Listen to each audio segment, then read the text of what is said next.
This morning in higher learning, a shutdown of the federal government was narrowly averted last week, and students receiving Pell Grants breathed a sigh of relief as funding for this key education program was spared.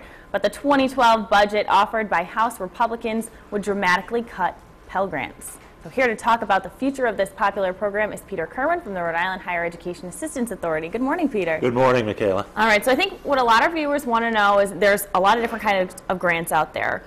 Who are the Pell Grants designed for? Well, the Pell Grants are basically designed for lower middle income students who need assistance. It's a great federal program that's been around for a long time, named after the former senator from Rhode Island, senior senator from Rhode Island. And one of the issues was that this time around, I mean, obviously the big battle we've gone through over the last few weeks about the budget was the fiscal year 2011 budget. And in that proposal, the feds were going to cut back the program by about $850, lower the maximum grant from $5,500 by about 15%. Okay. And the problem was that that's happening so late in the financial aid process that a lot of schools were worried that we're going to have to backtrack now on commitments we've already made to students. Absolutely, because I'm sure a lot of students have kind of been promised these grants and things, so they have to follow through. Yeah, we're expecting it as part of their packages. And how were the Pell Grants able to survive this whole debate? Well, look, I mean, this time around they've made it. They were not touched as part of the 2011 budget solution. The problem is going to be 2012.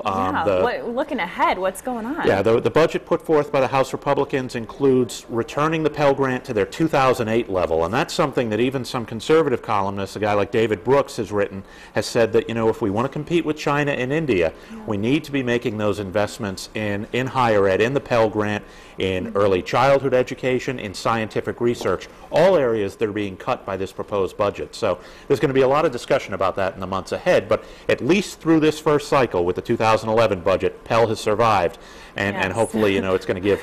Yeah, we can all be thankful for that. Right. I mean, with the cost of college going up as it is all the time. It's astronomical. The Pell Grants become really important, and the Obama administration has made a commitment to fund it at a really strong level, and they're trying to preserve that. So it'll be interesting to see how this plays out in the weeks ahead.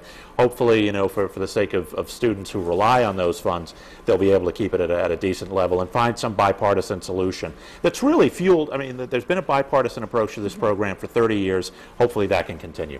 Great. Well, Peter, as always, thank you so much. No problem. Helpful information. Let's hope that those Pell Grants continue to survive. And for more information about those Pell Grants from College Bound Fund, you can head to our website, foxprovidence.com.